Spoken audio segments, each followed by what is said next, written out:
Hey everyone, my name is Kevin and I am back yet again with another new review, and today we're going to be reviewing Avengers Endgame, which is a sequel to Avengers Infinity War, and is also the fourth installment into the Avengers franchise. So the story here is that, uh, while the opening takes place at least 2 or 3 weeks after the events of Infinity War, but the entire movie really takes place 5 years after the events, as we are left with the remaining Avengers trying to mourn over the loss of their family and their friends, and has gone through major changes after they lost against the battle with Thanos.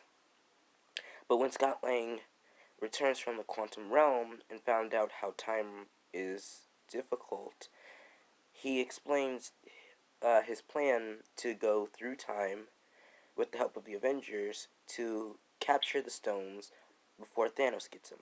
So this entire thing is kind of like some type of time travel like film because all of our heroes are going through different periods of time. It does actually work successfully, but there are a few kinks to this.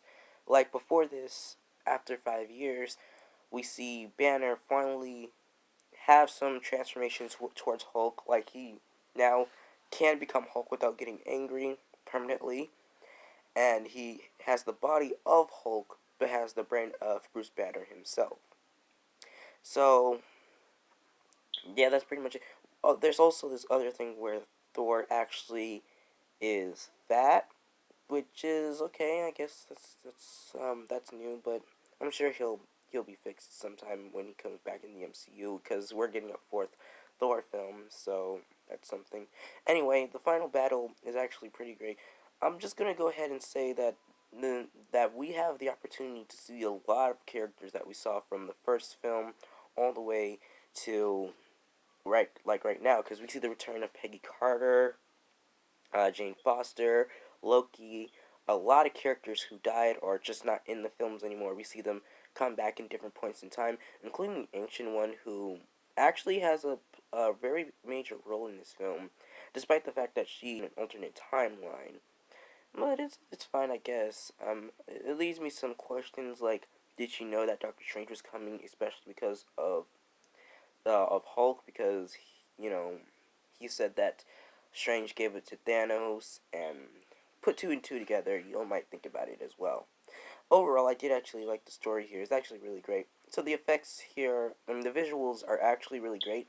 I mean, there is a heavy, and I mean a heavy case of of CGI around like everywhere. The final battle, the time heist, the final battle from Avengers. Pretty much everywhere they go that has something to do that with a fight or something, it has CGI. I'm not really sure if there are other places that they do CGI, but that could be the possibility. But either way, I did actually like the final battle. So now we talk about uh, the aftermath of the final of the time heist.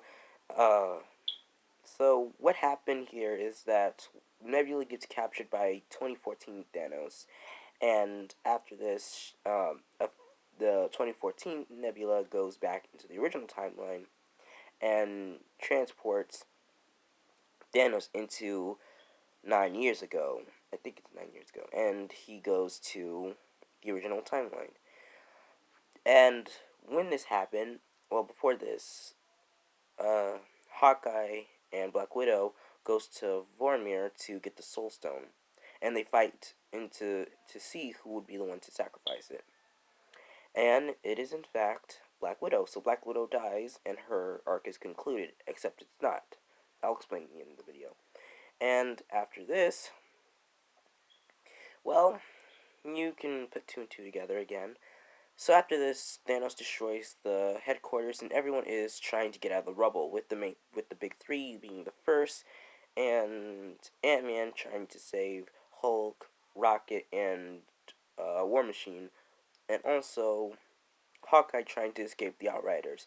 But in the end of the day, everyone was able to get out of the rubble and was able to help the Avengers finally finish this. And I'll admit, it's actually pretty great. We see everyone having a chance to shine in this final battle, except for Star-Lord, Drax, and Hulk, because and because like they have a grudge against Thanos, and they never got to fight.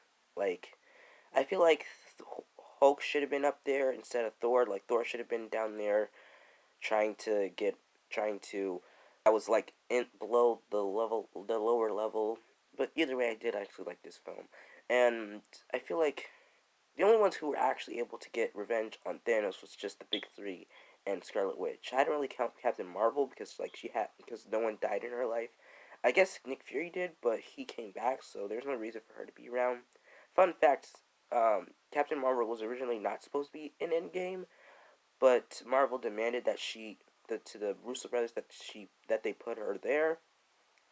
So, yeah, you guys can imagine how that turned out. Either way, I did like this film, and the death of Tony Stark was actually really sad. A lot of people in the theater took it really hard. I mean, I took it hard too, but I wouldn't cry. It's kind of hard to explain, but I just didn't cry. I don't know why it just didn't happen.